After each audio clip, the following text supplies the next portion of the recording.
तो आप लोग इसे देख सकते हो। इसमें दिया गया है हमारा रेडियो एक्टिवता, जो हमारा क्लास 12 का न्यू चैप्टर है। और इसमें हमारा ये जो है क्या है इम्पोर्टेंट हेडिंग है इस चैप्टर के अंदर, इसी के बारे में हम लोग चर्चा करेंगे इस चैप्टर में। तो हमारा यहाँ पे पहला हेडिंग है हमारा रेडियो एक्टिवता। तो रेडियो एक्टिवता यानी पृथ्वी के अंदर कुछ ऐसे पदार्थ पाए जाते हैं जिनके कण क्या होते हैं, स्वतः उत्सर्जित होते रहते हैं। तो ऐसे पदार्थ को हम रेडियो एक्टिव पदार्थ कहते हैं। तथा इस परिघटना को हम क्या कहते हैं, रेडियो एक्टिविता कहते हैं। मैं भी यहाँ पे हमारा बताया गया है कि मतलब कुछ पृथ्वी के अंदर कुछ ऐसे पदार्थ पाए जाते हैं जिनके कण क्या होते हैं, स्वतः उत्सर्जित होते रहते हैं।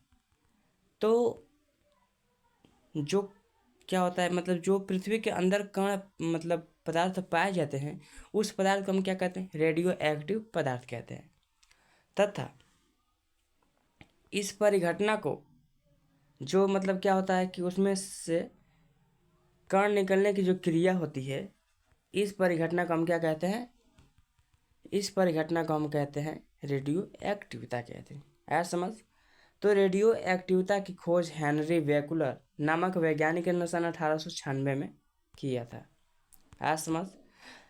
उदाहरण के तौर पे हमारा दिया है, आप लोग इसे देख सकते हो। यहाँ पे क्या है, हमारा उदाहरण है। उदाहरण के तौर पे हमारा यहाँ दिया गया है कि यूरेनियम, थोरियम, पोलोडियम, रेडियम इत्यादि सब रेडियो एक्टिव पदार्थ उपस्थित है। राइट। यहाँ पे देखिए दिया गया है हमारा नोट है कि रेडियम की खोज जो है सन 1898 में पियरे क्यूरी तथा उनकी पत्नी मैडम क्यूरी ने किया था। ये क्या है, वेरी वेरी इम्पोर्टेंट। किसके लिए, एग्जाम के लिए पूछ सकता है, मैं भी पूछ सकता है कि रेडियम की खोज किसने और कब किया था। तो आप लोग बताएंगे कि रेडियम की खोज सन 1898 में पियरे क्यूरी तथा उनकी पत्नी मैडम क्यूरी ने किया था। मिलकर इन्होंने किया था, क्या किया था, रेडियम की खोज। एक बेकुलर इक्वल टू एक 1 विघटन पर सेकंड है, और एक क्यूरी इक्वल टू 3.7 इंटू 10 विघटन पर सेकंड। ऐसा समझ।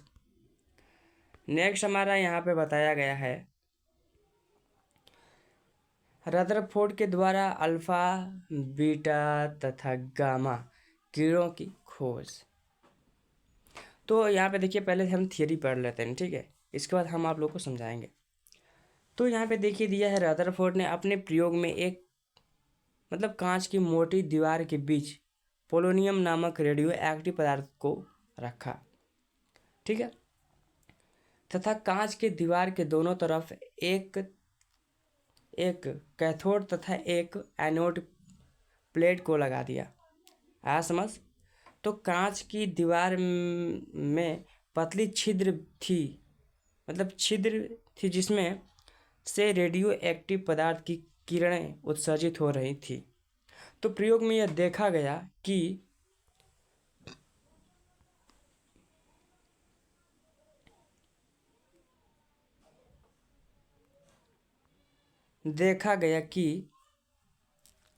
कुछ ऐसे किरणें होती हैं जो एनोड प्लेट के द्वारा आकर्षित कर ली जाती हैं, तथा कुछ ऐसी किरणें मिली जो कैथोड प्लेट के द्वारा आकर्षित कर ली गई, तथा कुछ ऐसे किरणें थीं जो किन्हीं भी प्लेट के द्वारा क्या हुई, प्रभावित नहीं हुई, बल्कि सीधे निकल गई। तो रदरफोर्ड ने कहा कि जो किरणें एनोड प्लेट के द्वारा क्या कर ली गई, आकर्षित कर ली गई, यहाँ पे देखिए दिया है, आकर्षित कर ली जाती हैं, वे किरणें ऋणात्मक होती हैं, जिन्हें हम बीटा किरण या फिर बीटा कण कहते हैं, ठीक है। एवं जो किरण कैथोड प्लेट के द्वारा आकर्षित कर ली जाती हैं, वे धनात्मक किरणें होती हैं, जिन्हें हम अल्फा किरण या फिर अल्फा कण के नाम से जानते हैं। तथा जो किरण किसी भी प्लेट के द्वारा आकर्षित नहीं हुई या फिर प्रभावित नहीं हुई, उन्हें हम क्या कहते हैं, गामा किरण या फिर गामा कण के नाम से हम जानते हैं। ठीक है, तो यहाँ पे देखिए रदरफोर्ड ने अपने प्रयोग में लिया क्या, उन्होंने एक क्या किया, मोटी कांच की क्या किया,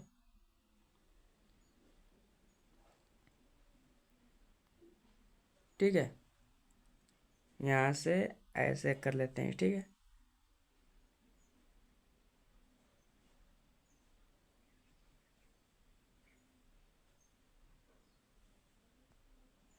और यहाँ पे हमारा क्या है, पोलोनियम नामक पदार्थ है, और एक तरफ हमारा क्या है, एनोड, और एक तरफ कैथोड है। तो ये रहा हमारा एनोड की प्लेट और ये रहा कैथोड का प्लेट।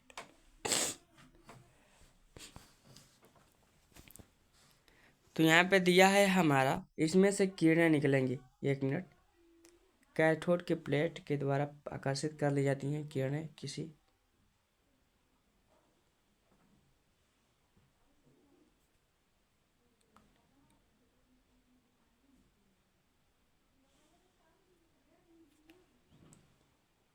तो यहाँ पे देखिए ये हमारा क्या है, एनोड हो गया और ये हमारा कैथोड हो गया, राइट।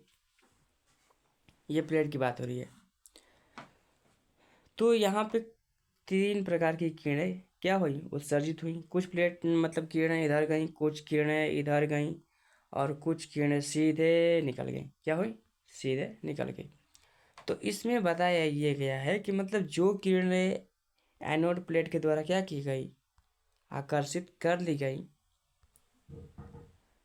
एनोड प्लेट के द्वारा जो आकर्षित कर ली गई उसे हम बीटा किरण कहते हैं, यानी ऋणात्मक किरण। ठीक है, और जो किरणें जो है एनोड प्लेट के कैथोड प्लेट के द्वारा आकर्षित कर ली गई उन्हें हम धनात्मक किरण या फिर अल्फा किरण कहते हैं। ठीक है, और जो किरणें किसी भी प्लेट के द्वारा आकर्षित नहीं हुई, यानी क्या हुई, सीधे निकल गई, यहाँ से सीधे निकली, तो हम उस किरणों को क्या कहते हैं, गामा किरण, यानी उदासीन किरण कहते हैं। तो उदासीन किरण इस प्रकार से, क्या नाम है आपका, रदरफोर्ड ने अपना प्रयोग किए, और रदरफोर्ड ने अपने प्रयोग के दौरान अल्फा, बीटा तथा गामा जो किरण हैं उनकी विशेषताएं भी बताए।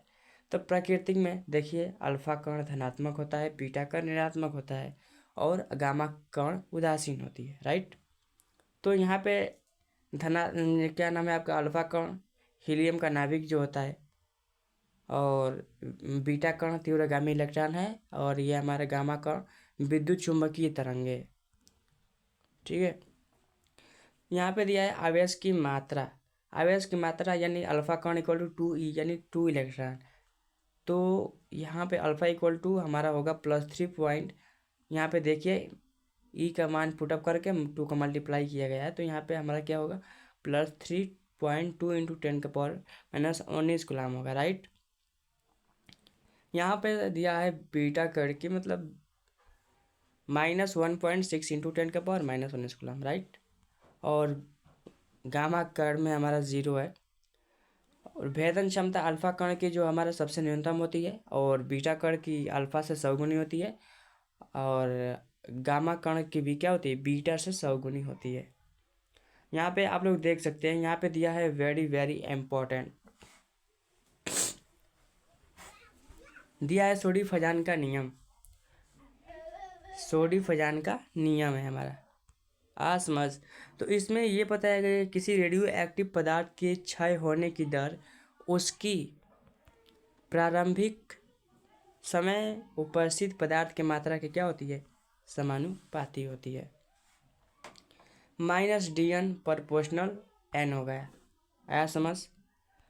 इसके बाद दिया है -dn by dt equal to lambda into N. ये हमारा लेमडा क्या है, कांस्टेंट है। क्या है, कांस्टेंट। तो dn by n equal to -λ/dt, ये दोनों पक्षों में क्या है, समाकलन करेंगे हम यहाँ पे। तो यहाँ पे देखिए log n equal to λt, तो log n equal to -λt plus c आएगा। तो e⁻⁻ हमारा t plus c equal to n आएगा। तो यहाँ पे देखिए हम e को ऐसे लिख सकते हैं, ये जो प्लस में करके c है, तो ये जो हमारा आधार होता है समान होता है, तो हमारा घात क्या होता है, जुट जाता है। ये आप लोगों को कक्षा 7 में पढ़ाया गया होगा, राइट। तो यहाँ पे देखिए, तो यहाँ पे हम लिख सकते हैं, देखिए इसलिए यहाँ पे लिखे हैं e to the power minus lambda T into C equal to N. है समझ? तो यहाँ पे देखिए, चलते हैं नेक्स्ट पे। हमारा दिया है, यहाँ पे बताया गया है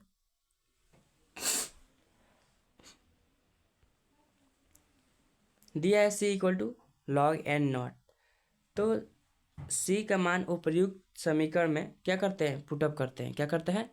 पुटअप करते हैं। तो यहाँ पे देखिए दिया है कि log N equal to minus lambda T plus log N naught.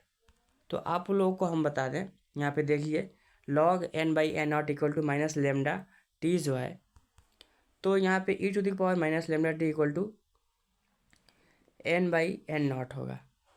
तो यहाँ पे एन इक्वल टू हमारा N naught into E to the power minus lambda T होगा। है समझ? नेक्स्ट हमारे यहाँ पे दिया है रेडियो एक्टिव क्षय। यानी जब किसी रेडियो एक्टिव पदार्थ से अल्फा, बीटा तथा गामा कण जो है निकलते हैं, तो रेडियो एक्टिव पदार्थ का जो है परमाणु भार, परमाणु क्रमांक क्या होता है, बदल जाता है। तो इसी अवस्था को हम रेडियो एक्टिव क्षय कहते हैं। और क्षय नियतांक को लेमडा से क्या करते हैं, प्रदर्शित करते हैं। तो यहाँ पे बताया गया है कि जब किसी रेडियो एक्टिव पदार्थ से अल्फा, बीटा तथा गामा कण जो निकलते हैं, तो हमारे क्या होती है, रेडियो एक्टिव पदार्थ में कमी। तो आप लोग यहाँ पे देख सकते हो कि मतलब जब किसी रेडियो एक्टिव पदार्थ में से मतलब अल्फा, बीटा तथा गामा किरणें जो निकलती हैं, तो रेडियो एक्टिव पदार्थ का जो है क्षय होता है। जैसे परमाणु भार का घटना, परमाणु क्रमांक का घटना, इस प्रकार क्या होता है, रेडियो एक्टिव क्षय कहलाता है। समझ? तो नेक्स्ट हमारा दिया है अर्ध आयु। यानी अर्ध आयु किसे कहते हैं? तो जितने समय में कोई रेडियो एक्टिव पदार्थ अपनी प्रारंभिक मात्रा का क्या होगा, आधा हो जाता है, तो उस समय अंतराल को रेडियो एक्टिव पदार्थ का अर्ध आयु क्या होता है, कहलाता है। इसे टी हाफ या फिर कैपिटल टी से प्रदर्शित किया जाता है। इसका मात्रा घंटा, वर्ष या फिर दिन भी क्या हो सकता है समझ? तो नेक्स्ट है हमारा माध्य औसत आयु। माध्य औसत आयु किसे कहते हैं? तो यहाँ सिंपल सी बात समझे कि किसी रेडियो एक्टिव पदार्थ की बाह्य औसत आयु उसके क्षय नियतांक के व्युत्क्रम के क्या होता है, बराबर होता है। और इसे हम टाउ से क्या करते हैं, प्रदर्शित करते हैं। टाउ इक्वल टू 1 के लेमडा होगा। क्या होगा? टाउ इक्वल टू 1 के लेमडा। आया समझ? ये हमारा क्या है, माध्य औसत आयु है। सो नेक्स्ट हमारा दिया है रेडियो सक्रियता हम किसे कहते हैं? तो रेडियो सक्रियता में बताया ये गया है कि मतलब किसी रेडियो एक्टिव पदार्थ के क्षय होने की दर जो है रेडियो सक्रियता कहलाती है। और इसे हम आर से प्रदर्शित करते हैं। यहाँ पे देख सकते हैं आर प्रोपोर्शनल एन दिया है। क्या है? R proportional N. यहाँ पे देखिए हमारा minus D capital N by क्या होगा, हमारा डी टी हो जाएगा। राइट? तो आप लोग इसे देख सकते हो कि क्या होगा, डी टी हो जाएगा। तो यहाँ पे आप लोग देखिए N equal to N naught 1/2 का पावर एन है। तो ये जो स्मॉल एन है ये हमारा अर्ध आयु की संख्या है। और ये हमारा क्या है, कैपिटल एन नॉट जो है प्रारंभिक अवस्था है। और ये ओनली जो है एन दिया हुआ है, कैपिटल एन, ये हमारा क्या है, शेष मात्रा है। यहाँ पे हमारा दिया है क्षय नियतांक तथा अर्ध आयु में संबंध है। तो n equal to N naught into E to the power minus lambda T है। तो N naught by 2 equal to N naught into E to the power minus lambda T. तो यहाँ से देखिए एन नॉट से एन नॉट हमारा क्या हुआ, कैंसिल आउट हो गया। तो कैंसिल आउट होने के बाद हुआ क्या कि ई टू दी के पावर कितना बचा हमारा minus lambda T equal to 1/2 हुआ। तो यहाँ पे आप लोग देख सकते हो कि log 1/2 इक्वल टू माइनस हमारा लेमडा टी हुआ। तो log 2 का पावर -1 यानी माइनस log 2 आ समझ। तो माइनस से माइनस कैंसिल आउट हुआ है, यहाँ पे देख सकते हो, यहाँ पर भी देखिए। तो माइनस से माइनस क्या हुआ हमारा, कैंसिल आउट हुआ। तो यहाँ पे आप लोग देखिए कि हमारा log 2 का मान जो है 0.693 इक्वल टू मतलब इतना होता है, इक्वल टू लेमडा टी दिया हुआ है, राइट। तो आप लोग यहाँ पे देखिए कैपिटल टी इक्वल टू दिया है हमारा 0.693 बाई क्या, लेमडा। ये हमारा 6 नियतांक तथा अर्ध आयु में क्या है, संबंध है। यहाँ पे हमारा लेमडा क्या है, 6 नियतांक है, आया समझ। और हमारा जो कैपिटल टी है ये अर्ध आयु है। यहाँ पे देखिए दिया गया है, इसमें बताया गया है कि अर्ध आयु तथा मध्य औसत आयु में क्या करना है, संबंध प्रदर्शित करना है। तो यहाँ पे देखिए टाउ इक्वल टू 1 अपन के लेमडा हुआ। यहाँ पे देखिए चूंकि lambda equal to 0.693 by T होगा कि नहीं होगा, होगा। सो यहाँ पे देखिए इसलिए यहाँ पे टाउ इक्वल टू 1 अपन के दिया है हमारा 0.693 इंटू कैपिटल टी। तो यहाँ पे देखिए 1 में हम 0.693 का डिवाइडेशन किया है, तो यहाँ पे आया है 1.441 इंटू टी, यानी tau equal to 1.441 into T हमारा आ गया। नेक्स्ट हमारा दिया यहाँ पे देखिए तीनों में क्या किया है, संबंध मतलब स्थापित कर दिया है। विघटन का समय, अर्ध आयु तथा अर्ध आयु की संख्या में संबंध। तो यहाँ पे देखिए small T equal to small N into capital T. तो यहाँ पे देखिए विघटन का समय हमारा स्मॉल टी हुआ, अर्ध आयु कैपिटल टी हो गया और अर्ध आयु की संख्या स्मॉल एन हो गया। तो उम्मीद करता हूँ कि आप लोगों को अच्छे से क्या हुआ कि समझ में आ गया होगा। यहाँ पे देखिए हमारा दिया है कार्बन डेटिंग, कि कार्बन डेटिंग किसे कहते हैं। तक किसी 1 मिनट,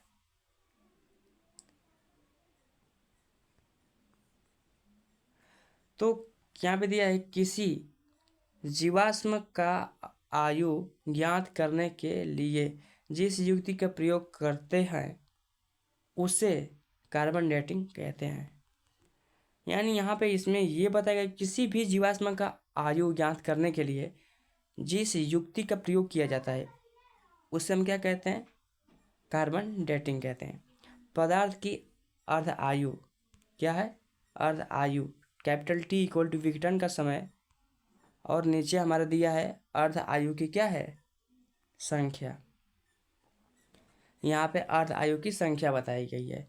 यहाँ पे देखिए गामा फोटॉन ऊर्जा इक्वल टू एच न्यू है और इलेक्ट्रॉन -1 बी नॉट। यहाँ पे क्या है हमारा पॉजिट्रॉन +1 बीटा है हमारा नॉट है। ये प्लायन वेग है इक्वल टू 11.2 किलोमीटर पर क्या है, सेकेंड्स है। सो यहाँ पे हमारा क्या हुआ कि रेडियो एक्टिविता कंप्लीट हुआ और मिलेंगे नेक्स्ट वीडियो में नेक्स्ट नए चैप्टर के साथ। सो आप लोग को मतलब किसी भी प्रकार का कोई भी डाउट हो तो आप लोग कमेंट में बता सकते हैं, आज समझ। और आप लोग का मैथ जो है बहुत ही जल्द स्टार्ट हो जाएगा, बिकॉज अभी स्टार्ट नहीं हुआ।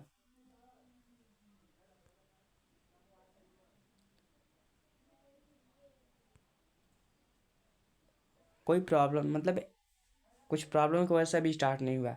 सो नेक्स्ट ईयर में आप लोगों का क्या नाम है, आपका math and chemistry, English, physics, Hindi भी आप लोग को पढ़ा दिया जाएगा। बट ठीक है, तो यहाँ पे सब मतलब हर एक सब्जेक्ट का जो है क्लास टाइमली प्रोवाइड की जाएंगी। तो आप लोग क्या करिए कि और भी वीडियो मतलब क्लासेज के लिए आप लोग इनवाइट करिए, मतलब अपने दोस्तों को इनवाइट करिए और सब्सक्राइब करिए हमारे चैनल को, जिससे हम आप लोगों की अच्छे से मतलब हेल्प कर सकें। सो थैंक यू, मिलते हैं नेक्स्ट वीडियो में।